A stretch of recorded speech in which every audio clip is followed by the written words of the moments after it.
On today's episode, we're not at that cusp yet. But going forward, that tipping point could happen, and we're watching for that.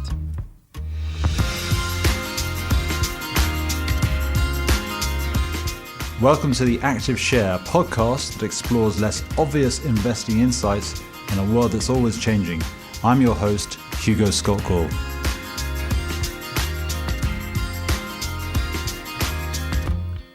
Hello and welcome back to the Active Share. A few weeks ago, I sat down with Jay Canaan, who made the case that the most interesting investments in tech right now aren't at the AI headline level. They're actually one or two layers below it in the physical infrastructure that makes all of this possible.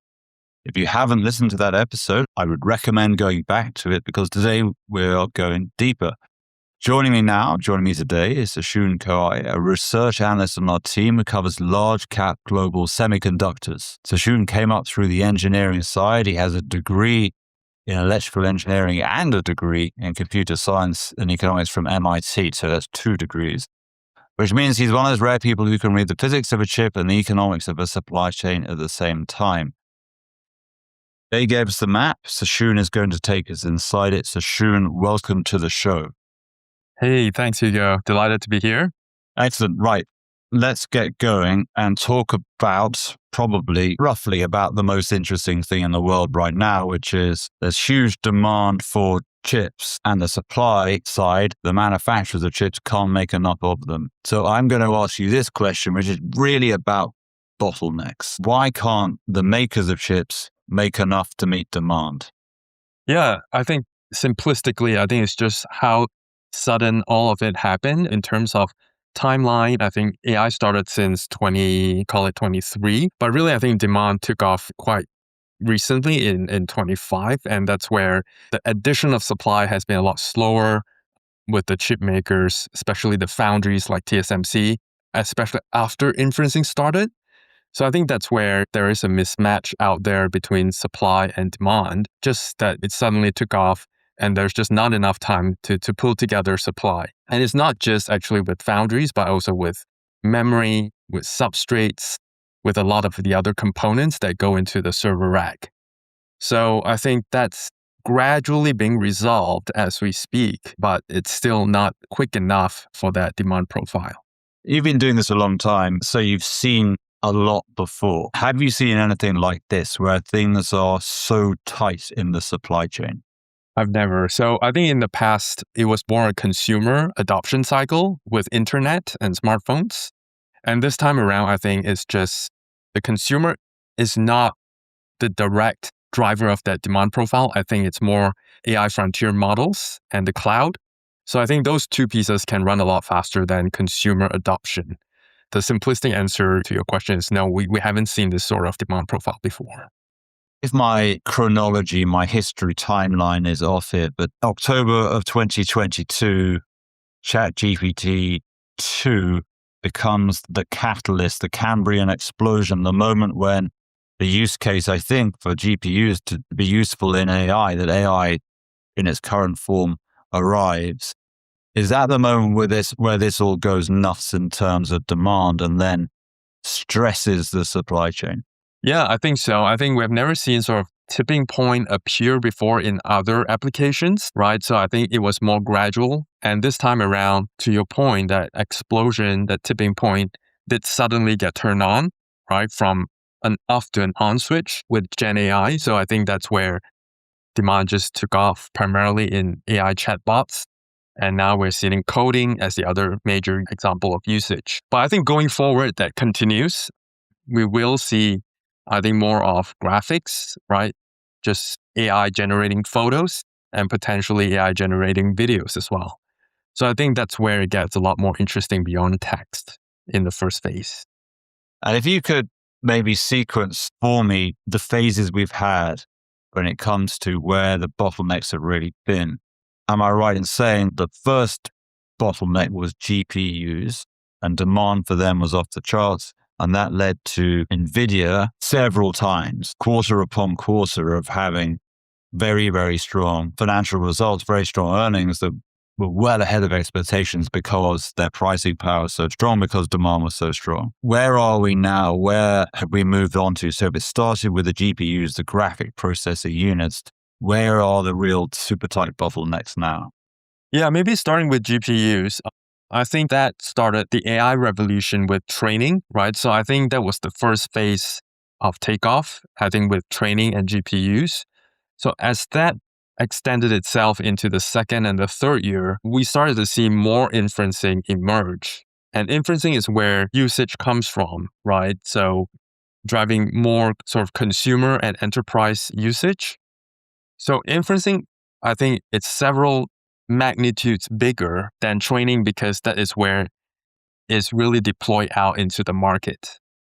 And as inferencing grows, we would require a lot more chips, not just GPUs, but also other form factors such as CPUs, LPUs, ASICs, and also everything that accompanies those chips, which is memory and substrate and the racks. So people were quite unprepared for the demand profile, which we mentioned starting in 2025. And that's when supply adds have been a lot slower. And today, I think that's most acute in memory. We see that most acute in HBM, just because with every unit of GPU that's deployed, you need also corresponding HBM. And that supply for memory was just not ready to take off in the same fashion. Memory, I think, is also taking up more of the total capacity, the pre-existing capacity that's available on the DRAM side of things. And I think that has driven up pricing a lot.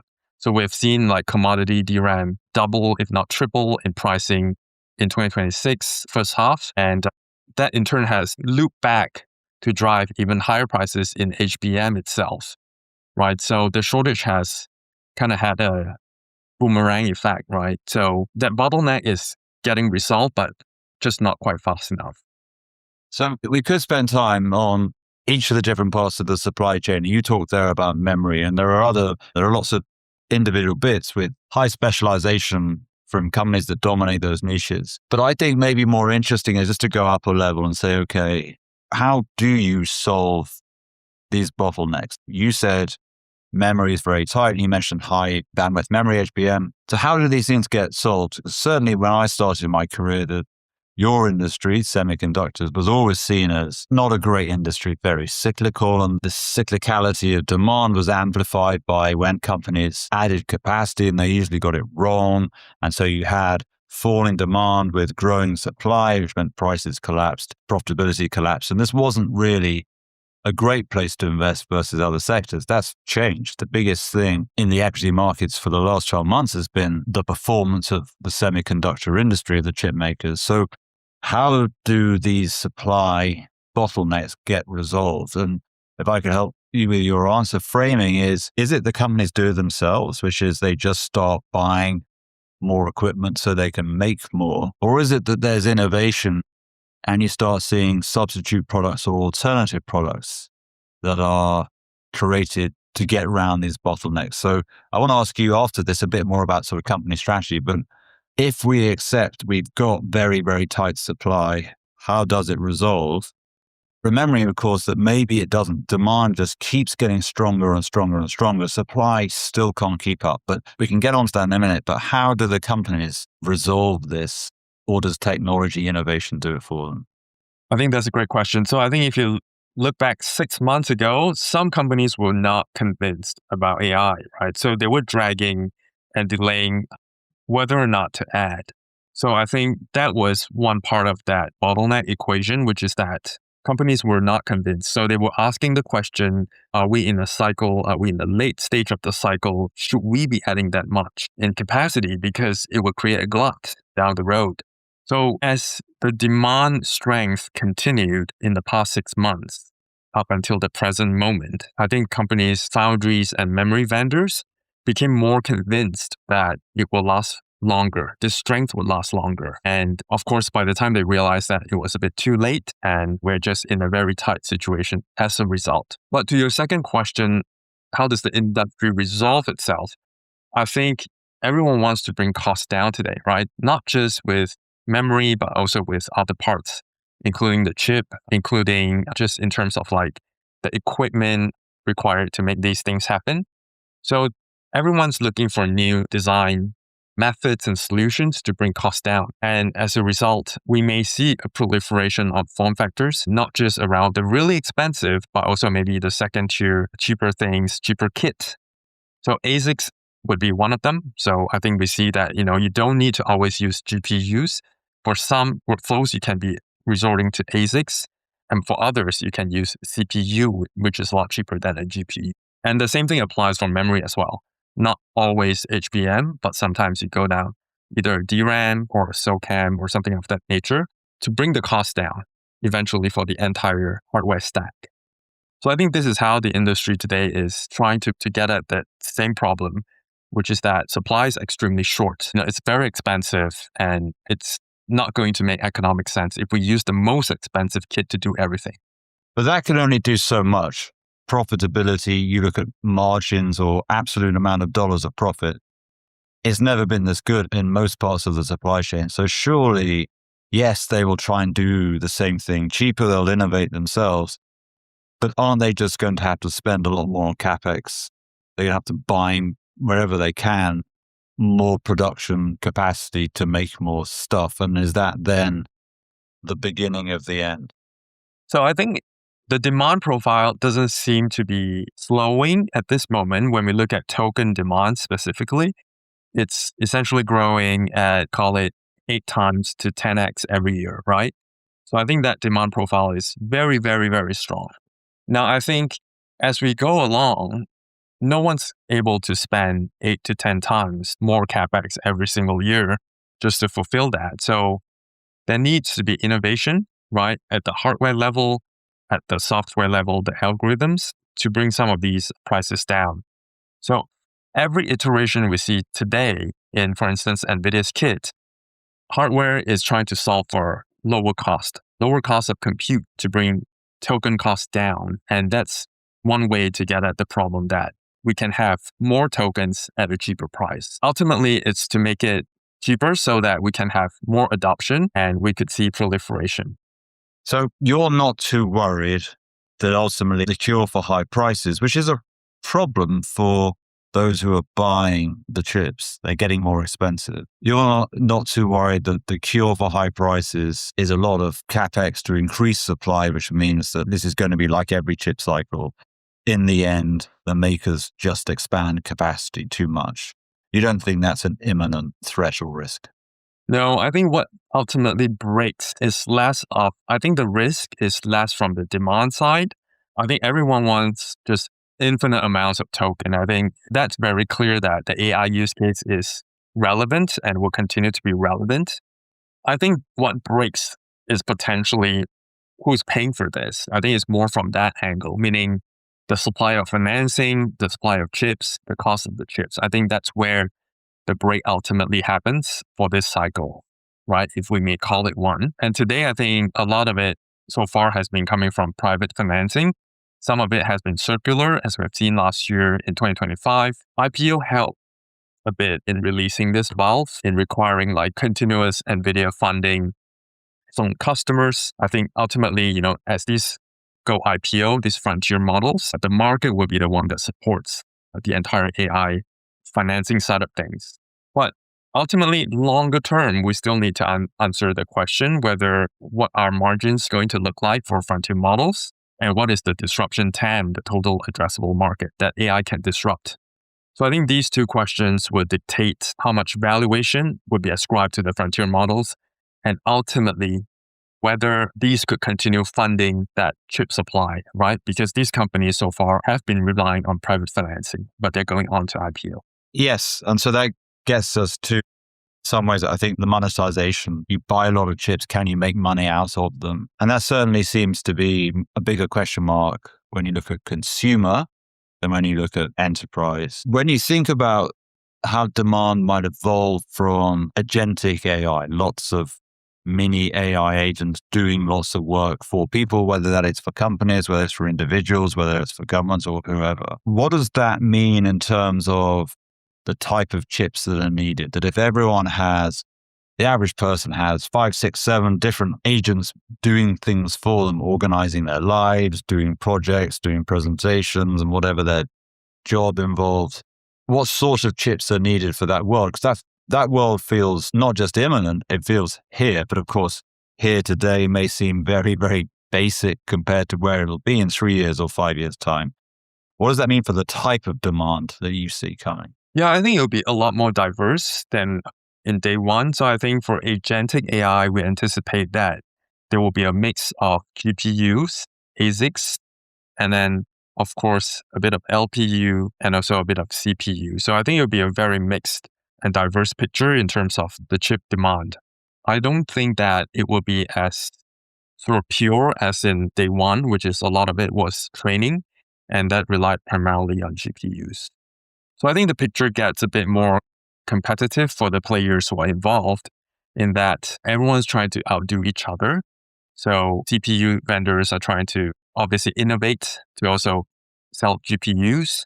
And then we see IP makers also trying to sell CPUs, right? And GPU players diversifying into LPUs and then so on and so forth. So I think this picture gets a bit more competitive in day two as we move into inferencing and agentic. And that's where I think it's not so clear what sort of terminal value could be ascribed to each player, right, in year 10, because I think winners and losers are still yet to be made out very clearly today.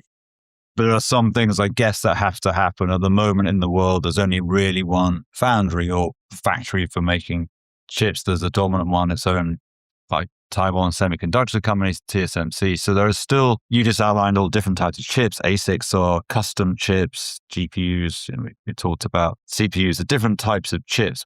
But there are some overlapping areas of opportunity, which is there's still a dominant maker of chips, and there's still some niche dominators in the supply chain. I want to pivot now and just talk about China, because most people have heard of DeepSeek. It was a kind of overnight sensation. The Chinese AI ecosystem seems to be happier to be a fast follower of the leading frontier models, the LLMs. So that's OpenAI, that's Anthropic, and a few more, Gemini from Google. China seems to be happy to be a fast follower and have much lower costs of development and operation in its AI models. Is that medium-term threat? Is that a better way of doing it? Getting, I don't know what the percentage difference is, but getting the majority of the capability for a lot lower cost. And what does that mean for the supply chain? What does it mean when China is seeking to have its own supply chain, have no real external dependencies? So the Chinese ecosystem may well look quite different and may well be quite self-sufficient. Is that a threat to the overall supply chain, a lot of the companies we look at today? Yeah, I think that's a great question. So I think China has been sort of pushing the open source LLM model. A lot of it has been sort of initiatives from the big internet companies together with DeepSeek. So I think that's the direction of travel today we see from the Chinese AI efforts. And they are a lot lower cost, to your point, because I think they're using essentially older chips and energy is a bit more abundant. So I think the total solution comes up to be a lower cost per token on the Chinese side.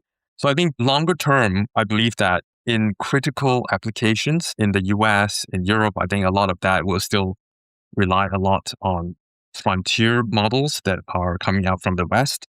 I don't think that will change imminently. I think that using open source still has issues in terms of trust, in terms of how good they are for mission critical tasks. But I think longer term, as we pivot into more the edge, meaning that every single household item could have intelligence, that could see a bit more of adoption of open source models. And it may not be Chinese models. It could be Nvidia's open source LLM. So I think open source may become more prevalent at the edge in non-mission critical applications.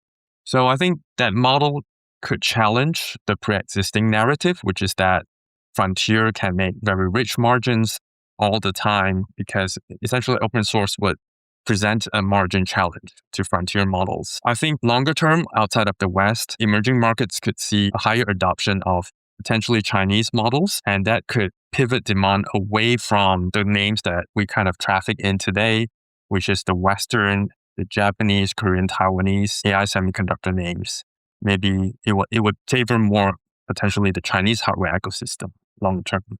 So the solution to today's supply chain bottlenecks can either be the companies involved, which, as you say, are mostly in Taiwan or Korea or Japan, and a little bit elsewhere, some a bit in the US, but in Europe. Either they just spend a lot more on capex to increase supply, and or there's innovation to do the same thing better, cheaper, more efficiently. But then there's also China as a medium-term threat. How much do you think people should think about that medium-term threat?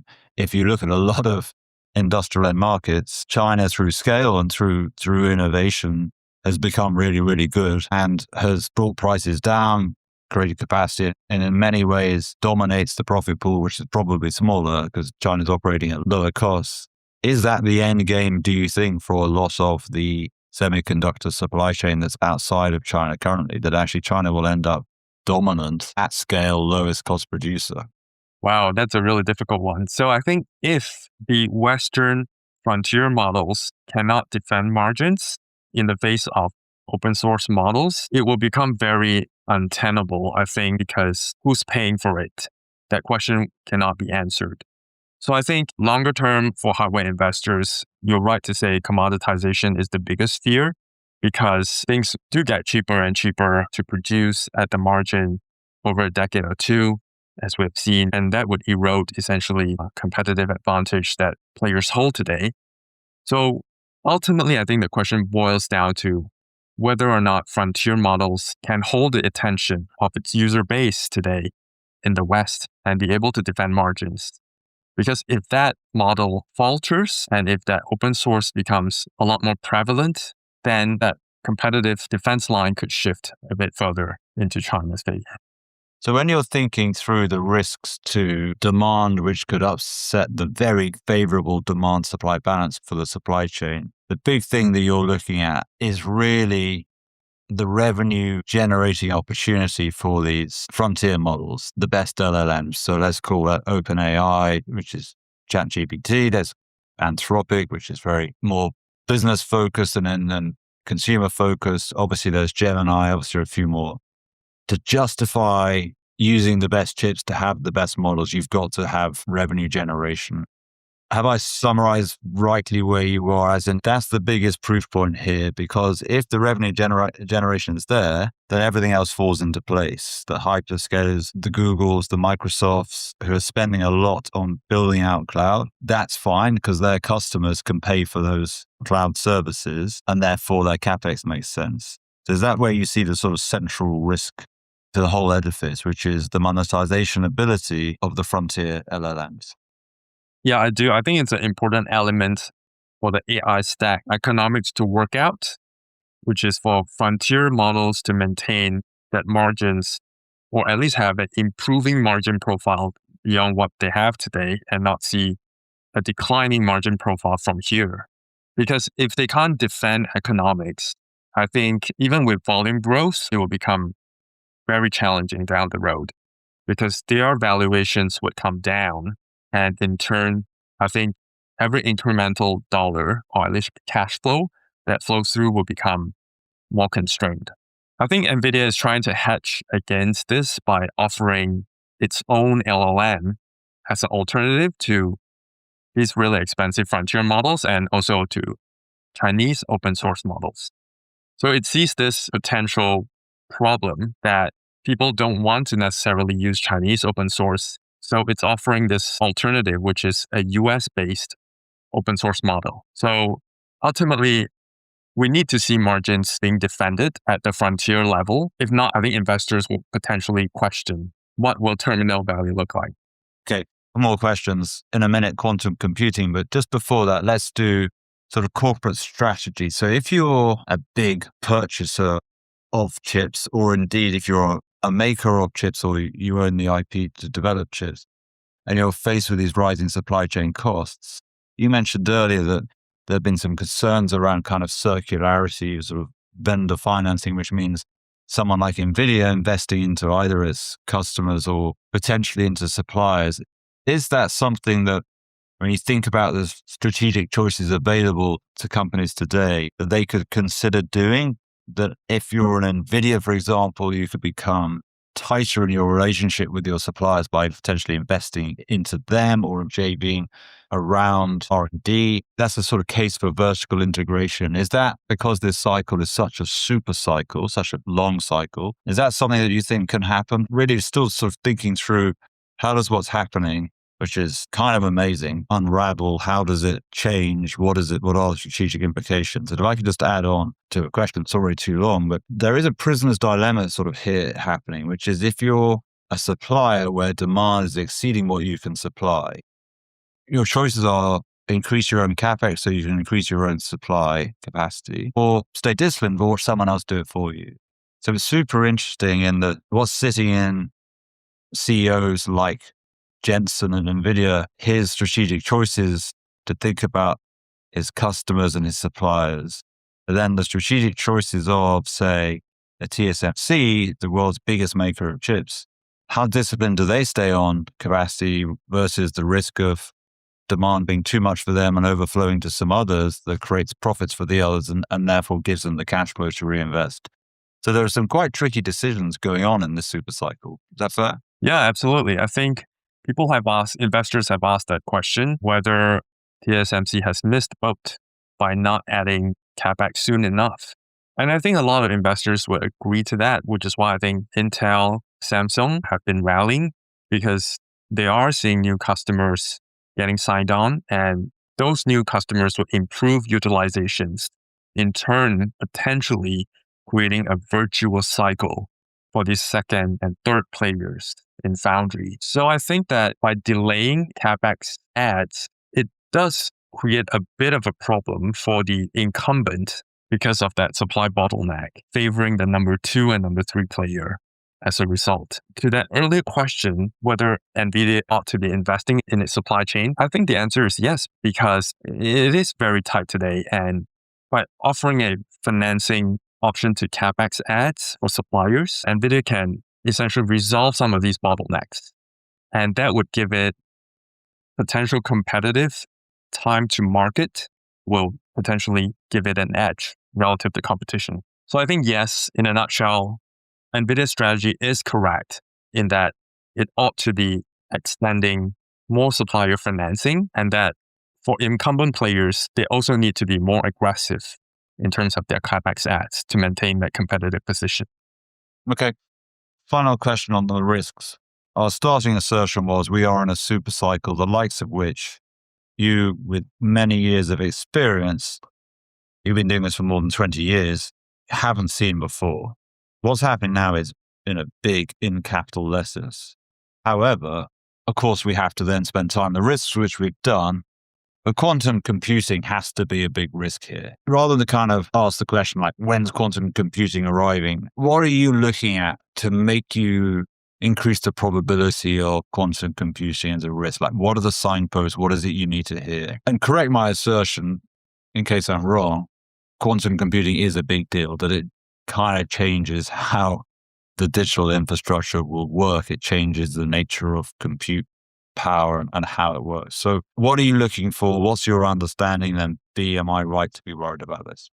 So we're still looking for use cases for quantum computing. I think today, Jensen has mentioned this before, that QPUs would exist alongside GPUs and CPUs because... Sorry, what are they? So quantum processing units, so these quantum computers would exist along GPUs and CPUs because they're meant for different types of workloads, right?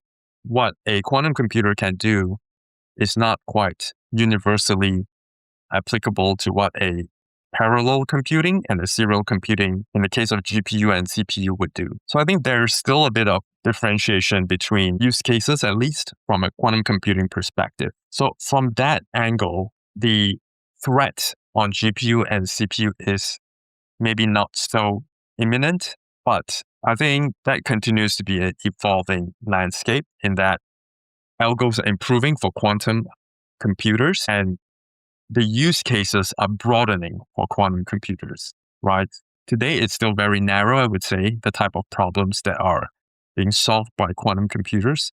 But as that broadens, it will become potentially more of a threat to classical computing. But today, that broadening is not at that cusp yet, right? To say that GPUs and CPUs are over, it's the era of quantum computing. We're not at that cusp yet. But going forward, that tipping point could happen, and we're watching for that. And what did you watch? Because this all kind of happens in secret.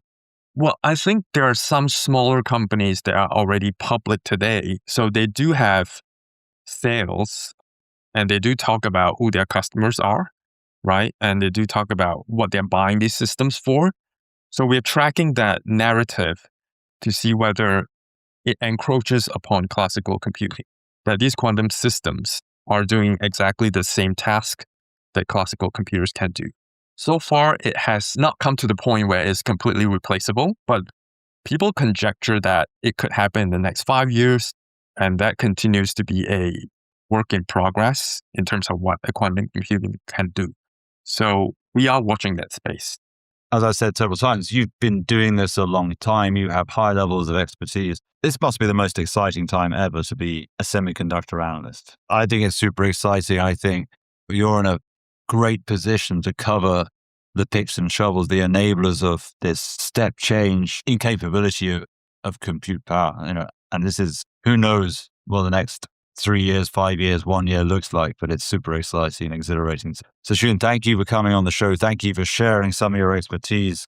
Thank you for not using too many acronyms, but thank you most of all for setting out your framework for how you think about what's happening. Hey, thanks for having me here, Hugo. Thank you for listening to today's episode of The Active Share. If you enjoyed today's episode, please rate, review, and subscribe on your favorite podcast platform.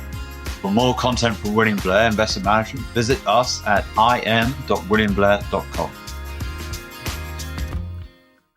This content is for informational and educational purposes only and is not intended as investment advice or a recommendation to buy or sell any security or to adopt any investment strategy.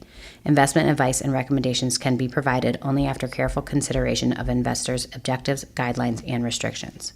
The views and opinions expressed are those of the speakers as of the date of this recording, are subject to change without notice as economic and market conditions dictate, and may not reflect the views and opinions of other investment teams within William Blair Investment Management. Factual information has been obtained from sources we believe to be reliable, but its accuracy, completeness, or interpretation cannot be guaranteed. Any discussion of particular topics is not meant to be comprehensive and may be subject to change. This material may include forecasts, estimates, outlooks, projections, and other forward-looking statements. Due to a variety of factors, actual events may differ significantly from those presented. Past performance is not indicative of future results. Investing involves risk, including the possible loss of principal. Any investment or strategy mentioned herein may not be suitable for every investor.